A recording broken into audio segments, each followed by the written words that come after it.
termasuk itu sama dengan di Aceh. Mereka nggak tahu bahwa angka apapun di provinsi ini itu adalah angka kumulasi dari kabupaten kota. Justru ini menjadi navigasi kita untuk membantu kabupaten kota apa yang terdampak. Bukan, kalau angka provinsi itu kan angka kumulatif, makanya harus di zooming kabupaten kotanya. Nah, jadi kemiskinan itu jangan diartikan pengeluaran jauh lebih besar dari pendapatan.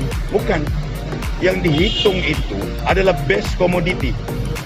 Jadi termasuk bahan pokoknya dan lain sebagainya. Kita ini kan bahkan ada daerah tertentu yang mampu makan beras segala macam, dia masih tetap makan ubi misalnya, itu kan karena hobi, karena memang happy. Jadi jangan dikait-kaitkan dengan kemiskinan seakan kita tidak mampu. Tapi bukanya jangan 2020, buka dari tahun sebelumnya, justru turun angka kemiskinan. Dia mungkin tidak tahu angka sebelumnya. Oke, itu kalau ngomong ke angka sebelumnya, Laju cadak berterima kasih dengan gubernur sebelumnya, dengan gubernur sebelumnya, paham ya?